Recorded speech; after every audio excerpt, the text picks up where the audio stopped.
Hey everyone, this is Nishad and welcome back to my channel, and please gear yourself up for some mystery because in today's video I'm going to review about Agatha Christie's And There Were None. Now, talking about this very story, after reading this story you would actually come to know कि Agatha Christie को queen of crime क्यों बोला जाता है। ये इसलिए बोला जाता है क्योंकि इस स्टोरी की जो प्लॉट है ये इतनी इंट्रिग्यूइंग, इतनी इंग्रॉसिंग, इतनी एन्चेंटिंग है and at the same time ये रीडर्स को लिटरली कंफ्यूज कर देती है। After a reader has completed this book he or she would be like मैंने क्या पढ़ लिया, क्योंकि ये स्टोरी इतनी ज़्यादा अनप्रेडिक्टेबल है कि रीडर्स को कोई कंक्लूशन, कोई किनारा नहीं मिलने वाला है। And that's the magic of Agatha Christie's writing. And so, without any further ado, let's get into the plot of the story. Talking about the plot, we see इस स्टोरी में 10 स्ट्रेंजर्स को from all over the world बुलाया जाता है एक particular island में जिसका नाम है सोल्जर आइलैंड. अब इस आइलैंड के बारे में बात करें तो ये आइलैंड सी के बीचों बीच है और यहाँ पर कोई नहीं रहता. यहाँ पर कोई कम्युनिकेशन का कोई ज़रिया नहीं है और यहाँ पर पहुँचने के लिए सिर्फ एक ही ज़रिया है and that is by boat. अब इस पूरे आइलैंड में सिर्फ एक ही मैंशन है और कह सकते हैं कि कोई इंसान नहीं है. अब इस मैंशन की बात करें तो ये मैंशन किसी पर्टिकुलर मिस्टर ओवेन और उसकी फैमिली को बिलोंग करता है. ये मिस्टर ओवेन बहुत ही एक रिच फैमिली है और यही मिस्टर ओवेन इन सारे 10 स्ट्रेंजर्स को अपने इस मैंशन में बुलाता है. Now talking about these strangers, these 10 people who have been called, they are from different sorts of profession. कोई एक डॉक्टर है, कोई जज, कोई स्कूल टीचर, कोई जनरल, और इन्हें बहुत सारे ऐसे डिफरेंट रीजंस दिए गए हैं. किसी को ये बताया गया है कि आपको यहाँ पर एक जॉब ऑफ़र की जा रही है, किसी को ये बताया जा रहा है कि आपकी यहाँ पर ज़रूरत है एज अ डॉक्टर, और किसी को ये बोला जाता है then you are needed over here क्योंकि आपके दोस्त और पुराने एक्वेंटेंसेस आपको यहाँ पर मिलने वाले हैं, so please come over here. तो ये सारे लोग ये लेटर्स और ये इनविटेशन को पढ़ के यहाँ पर खींचे चले आते हैं और जब मतलब ये खींचे चले आते हैं without giving a second thought कि अब क्या होने वाला है, और ये सोचते भी नहीं कि उन्हें एक ट्रैप में फंसाया जा रहा है. अब इस आइलैंड में पहुंचकर ये 10 लोग कुछ ऐसे चीज़ें देखते हैं जो वो खुद एक्सप्लेन भी नहीं कर पाते. वो जाकर वहाँ पर देखते हैं कि उनके जो होस्ट है ओवेन और उनके जो फैमिली मेम्बर्स वो वहाँ से गायब है. They are like absent from the scene और ये इन लोगों को बहुत ज़्यादा खटकते हैं कि हमें ये बुला के कहाँ पर गायब हो गए. जब वो रूम के अंदर जाते हैं, घर के अंदर जाते हैं अपने अपने रेस्पेक्टिव रूम्स में, वहाँ पर वो जाके देखते हैं कि हर एक रूम के वॉल में एक पर्टिकुलर राइम और पोएम को ऐसे फ्रेम करके रखा गया है. And the name of that very poem is 10 soldier boys. अब मैं पिक्चर अटैच करने वाली हूँ, उसके साथ साथ मैं आपको 2-3 लाइन बताने वाली हूँ. It says 10 little soldier boys went out to dine. One choked his little self and then there were 9. 9 little soldiers boys sat up very late. One overslept himself and then there were 8. One little soldier boy traveling in Devon. One said he would stay there and then there were 7. And it goes on. अब इस poem की क्या significance है, क्या importance है, मैं आपको ये थोड़ी देर बाद बताने वाली हूँ. अब ये लोग जब डिनर करने आते हैं तो और एक चीज़ देखते हैं जो कि इन्हें बहुत स्ट्रेंज लगता है. वो देखते हैं कि डाइनिंग टेबल के बीचों बीच कुछ ऐसे चाइना डॉल्स रखे हुए हैं जो कि 10 है पूरे काउंट में और सारे सोल्जर्स हैं. It kind of resembles the very poem that they came across. They were 10 soldiers and all of them were like lying very close to each other. ये चीज़ इन लोगों को बहुत स्ट्रेंज लगी. अब जब ये लोग डिनर करने के लिए बैठते हैं तभी अचानक से इन्हें एक रिकॉर्डिंग सुनाई देती है और उस पर्टिकुलर रिकॉर्डिंग में कुछ ऐसे लोगों के नाम लिए जाते हैं जो कि मर चुके हैं.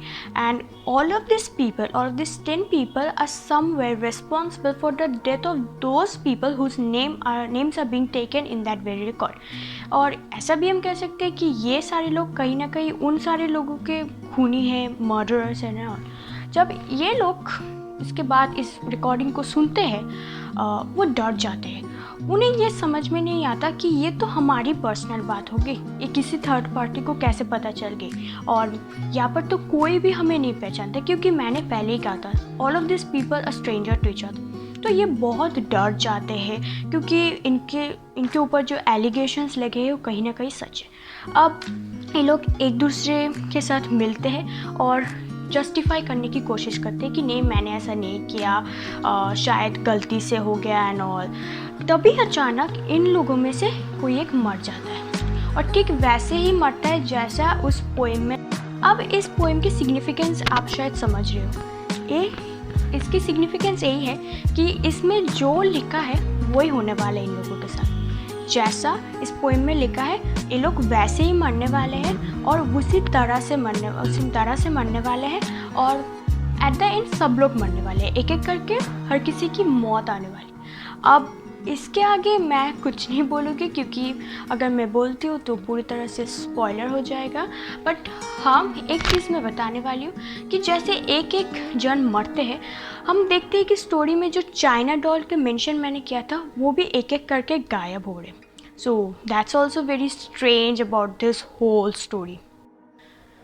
Now talking about what makes this story interesting, at the very instance we get to see कि यहाँ पर मिस्टर ओवेन नाम का कोई इंसान है जो कि इन लोगों को बुला रहा है। Now the question comes that is there anyone really with the name Mr. Owen, or is it someone within this group of people who is like playing this dirty game? अब मिस्टर ओवन की बात आ रही है तो एक और question हमारे mind में आता है कि जो Mister Owen is he like an insane psychopath, और is he really somewhere connected to this people? Is he kind of taking revenge from this people because of their crimes and all? So this are the questions that you would actually come across and you would understand at the end of the story. So please read this story. और एक चीज़ जो story को interesting बना देती है is the way और the people are dying. I am not talking about the method that has been used, that is known to us, but it is not known like who is going to die next. Like हम अगर इस story को पढ़ते हैं तो हम देखते हैं कि जो डेथ्स हो रहे हैं, एक के बाद एक मर रहे हैं, ये मतलब इतने ज़्यादा अनप्रेडिक्टेबल है ये सारे death, the way they are dying, और ये जो इतने सडन है, इतने अनसर्टेन है कि रीडर्स को तो क्या, कैरेक्टर्स को भी खुद नहीं पता कि कौन कब मरने वाले, अब किसका टाइम आएगा।